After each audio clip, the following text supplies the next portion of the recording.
പുൽവാമ ഭീകരാക്രമണം 2019 ഫെബ്രുവരി 14 ഇന്ത്യ മുഴുവൻ അതീവ വേദനയിലും ദുഃഖത്തിലുമാഴ്ത്തിയ ഒരു ഭീകരാക്രമണമാണിത്. ജമ്മു കാശ്മീരിലെ പുൽവാമ ജില്ലയിൽ ഇന്ത്യൻ കേന്ദ്രസേന റിസർവ് പോലീസ് ഫോഴ്സിൻ്റെ അഥവാ CRPF 40ഓളം ജവാന്മാർ ഭീകരാക്രമണത്തിൽ ജീവൻ നഷ്ടപ്പെട്ടു. പാകിസ്ഥാനിലെ ജെയ്ഷെ മുഹമ്മദ് എന്ന ഭീകര സംഘടന ആക്രമണത്തിൻ്റെ ഉത്തരവാദിത്തം ഏറ്റെടുക്കുകയും ചെയ്തു. എങ്ങനെ ആക്രമണം നടന്നു?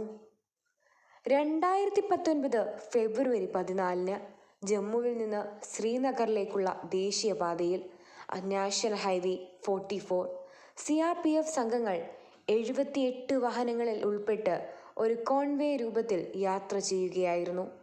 ഉച്ചയ്ക്ക് 3:15 അദിൽ അഹമ്മദ് ദർ എന്ന സൂയിസൈഡ് ബോംബർ വിസ്ഫോടക വസ്തുക്കൾ നിറച്ച ഒരു സ്ഫോടന വാഹനമെടുത്ത് സൈന്യത്തിൻ്റെ ബസ്സിലേക്ക് ഇടിച്ചു കയറി. ബോംബ് സ്ഫോടനത്തിൻ്റെ പ്രഭാവം അതിശക്തമായിരുന്നതിനാൽ 40ഓളം സൈനികർ സംഭവ സ്ഥലത്ത് വെച്ച് തന്നെ മരണമടഞ്ഞു. ഇത് ഭീകരവാദ പരിപാടികളുടെ ചരിത്രത്തിലെ ഏറ്റവും വലിയ ഭീകരാക്രമണങ്ങളിൽ ഒന്നായി മാറി. ആക്രമണത്തിന് പിന്നിൽ ആരായിരുന്നു? ജെയ്ഷെ മുഹമ്മദ് എന്ന പാകിസ്ഥാൻ ആസ്ഥാനമായ ഭീകര സംഘടന ഈ ആക്രമണത്തിൻ്റെ ഉത്തരവാദിത്തം ഏറ്റെടുക്കുന്നു. ആക്രമണത്തിൽ കശ്മീരിലെ ഒരു യുവാവ് അദിൽ അഹമ്മദ് ദർ ഭീകരവാദിയായി പ്രവർത്തിച്ചു. ജം നേതാവ് മസൂദ് അസ്ഹർ ആയിരുന്നു ഈ ആക്രമണത്തിന് ഒപ്പം പ്രവർത്തിച്ച മുഖ്യപ്രതി. സംഭവത്തിന് ശേഷം ഇന്ത്യയുടെ പ്രതികരണം എങ്ങനെയായിരുന്നു? ബാലാക്കോട്ട് വ്യോമാക്രമണം 2019 ഫെബ്രുവരി 26 നടന്നു. പുൽവാമ ആക്രമണത്തിന് തിരിച്ചടി നൽകാൻ ഇന്ത്യൻ വ്യോമസേന, ഇന്ത്യൻ എയർഫോഴ്സ് പാകിസ്ഥാനിലെ ബാലാക്കോട്ട് എന്ന സ്ഥലത്ത് ഭീകര ശിബിരങ്ങൾ തകർക്കാൻ വ്യോമാക്രമണം നടത്തി.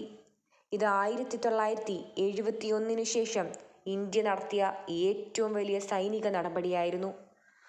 ഇന്ത്യ പാകിസ്ഥാൻ ബന്ധം കൂടുതൽ മോശമായി. ആക്രമണത്തിന് ശേഷം ഇന്ത്യൻ സർക്കാർ പാകിസ്ഥാനുമായുള്ള വ്യാപാര ബന്ധങ്ങൾ റദ്ദാക്കി. പാകിസ്ഥാനിൽ നിന്നുള്ള എല്ലാ ഉൽപ്പന്നങ്ങൾക്കും ഇന്ത്യ കർശന നിയന്ത്രണം ഏർപ്പെടുത്തി.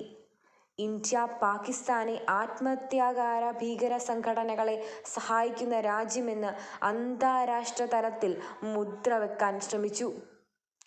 രാജ്യവ്യാപക പ്രതിഷേധങ്ങളുണ്ടായി. ഭീകരവാദത്തിനെതിരെ ശക്തമായ നടപടികൾ ആവശ്യപ്പെട്ട് ഇന്ത്യയിലെ വിവിധ നഗരങ്ങളിൽ ജനങ്ങൾ തെരുവിലിറങ്ങി. CRPF